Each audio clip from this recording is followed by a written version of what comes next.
આજે સામે બેઠેલી મામા જે ભગવાન જોવાની શરૂઆત કરેલી છે. અણધાર્યા આવી પડે ઘટમાં જ્યારે ઘા, ત્યારે નાભી માંથી શબ્દ નીકળે, બસ એક જ જોને માં. પોતાની છાતી ફાડીને લોહીનું દૂધ કરીને પાઈ એ વ્યક્તિ એટલે માં. 9 મહિના સુધી પોતે દર્દ સહન કરીને જે પોતાના શરીરને ફાડીને દુનિયાના દર્શન કરાવે ને, એ વ્યક્તિ એટલે માં. ભગવાન પોતે અવતાર લેવા માટે એક માનો સહારો લે છે ને, ત્યારે આ વાત સાબિત થાય છે કે ઈશ્વર પોતાના કરતા પણ વધુ ભરોસો આ મા પર કરે છે અને માની કુખ પર કરે છે. મા એ મા. આપણા પર દુઃખ આવે ને તો આપણી પહેલા એની આંખમાંથી આંસુ આવે. અરે દવા કામ ન કરે તો દુઆ કરે છે, અને દુઆ કામ ન કરે ને તો નજર ઉતારે છે. એ વ્યક્તિ એટલે માં છે. એ માં ક્યાં હાર માને છે? આ તો આ જ્યાં સુધી આપણી પાસે માં હોય છે ને, ત્યાં સુધી આપણને એની કિંમત નથી થતી દોસ્ત.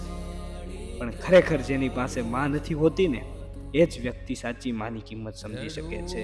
અરે જે મસ્તી હોય છે માની આંખોમાં, એ સુરાલયોમાં હોતી નથી. અંતરની અમેરી એ કોઈ મહાલયોમાં મળતી નથી. શીતળતા પામવા માનવી તું દોડકા મૂકે, જે શીતળતા હોય છે માની ગોદમાં, એ હિમાલયમાં પણ હોતી નથી. ખાલી માના ખોળામાં માથું જાય ને તો માથામાં રહેલા મગજના વિચારો પણ આપોઆપ બદલાઈ જાય. કારણ કે માનો ખોળો એ જ બાળકનું આખું વિશ્વ છે.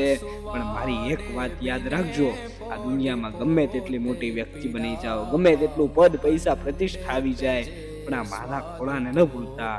કારણ કે માના ખોળામાંથી જ આપણું એક સર્જન થયું છે. અરે સુખમાં એ સૌથી છેલ્લે અને દુઃખમાં સૌથી પહેલા યાદ આવતી વ્યક્તિ એટલે માં છે. પણ મારી એક વાતને સાંભળજો, આ માના પ્રેમની કિંમત કદાચ જો કુબેરના ભંડાર ખોલીને ચૂકવીએ ને, તો પણ આ માના પ્રેમની કિંમત કે તમે કોઈ ચૂકવી શકવાના નથી. આપણે નાના હતા, અરે આપણે ભૂખનું રડીએ છીએ કે દુઃખનું, એ જે સમજી જતી હતી ને, એ વ્યક્તિ એટલે માં છે. માં છે તો જીવનનો સાર છે. માં છે તો જ જીવનનો આધાર છે. એટલે માં નથી તો કાંઈ નથી. માં નથી તો કાંઈ નથી.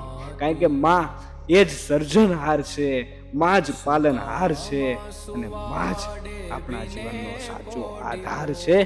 માં જ આપણા જીવનનો સાચો આધાર છે. આપણે નાના હતા ને ત્યારે ભીની પથારી હું અને તમે કરતા, પણ ભીની પથારીમાં પોતે સૂઈને અને કોરી પથારીમાં આપણને સુડાવ્યા છે ને વ્યક્તિ એટલે માં છે.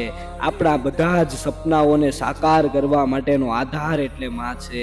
અરે માં એ ઈશ્વર રૂપી, હંમેશા જે આપણા આશીર્વાદ રૂપી આપણા સપના જોવે છે ને, એ વ્યક્તિ એટલે માં છે.